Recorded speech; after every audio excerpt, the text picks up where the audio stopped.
Hi everyone, welcome to the channel Sluggers Blue. I'm Anupam Mishra and I'll provide a more detailed introduction about myself and the channel towards the end of the video. Right now, let's start with the error type 29 of the series 50 most essential grammatical errors for the XAT.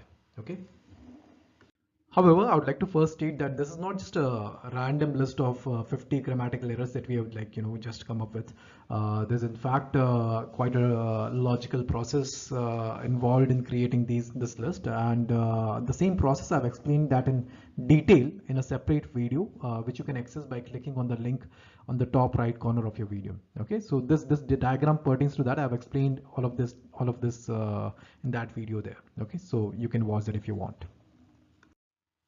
Okay, so error type 29 is basically the second case of semicolon usage. Okay, and this is specifically applicable in cases in sentences or expressions which involve a sort of a list, but more than that, the list also happened to be a little complicated. Okay, so to demonstrate, let's consider the first example. It says the congregation has people who have come from New Delhi, India, Beijing, China, Tokyo, Japan, and other places as well.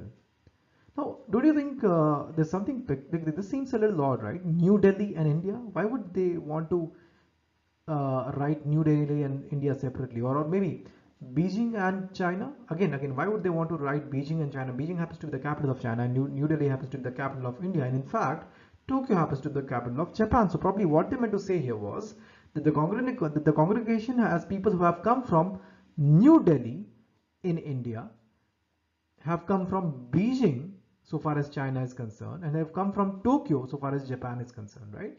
And then that's the problem with the comma, right? Beyond a certain degree of complexity, the comma is simply not enough, and then that's exactly where a semicolon comes in.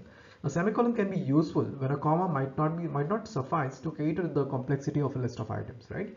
So the way you can express the same sentence by also using semicolons could be that the congregation has people who have come from New Delhi, comma, India, then you have a semicolon, right? So because it is slightly more intensity than comma. Then Beijing, comma, China, again a semicolon, Tokyo, comma, Japan, again a semicolon, and then other places as well, right? So that's uh, so this will be considered grammatically correct, and the first one will not be considered grammatically correct, right? So now I would also like to take this opportunity to discuss another aspect of semicolon usage, right? So sometimes we might have queries in terms of like, does the part that starts after the semicolon, should it have capitalized words or should it not have capitalized words, right?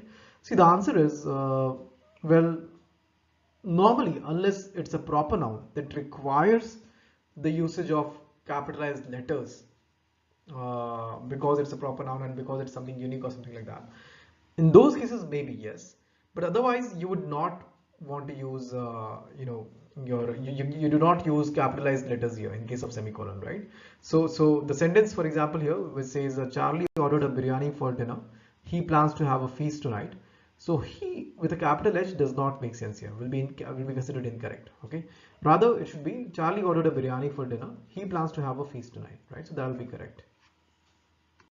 Finally, an example for you guys to try. I ordered a burger for dinner, semicolon. Life's too short to count calories. Okay. Let me know if you think the sentence is correct, grammatically correct. If not, what should be the rectified version of this? Finally, guys, my quick introduction. I'm Anupam Mishra and I'm Lucknow alumnus. I have worked in the past with organizations such as Hotstar, UNICEF, Apollo TAS, IMS, etc. I've also worked with an academy as an educator in the past, recognized by their Johnny Ive Award. And I was regarded as one of the top VRC educators that they had. These are my CAT credentials, and Sluggers is basically my endeavor to plug in all the crucial gaps that I believe there are in the test prep industry, starting with the CAT exam. Okay, now, yeah, so that's about me. Do move on to the next error. Okay.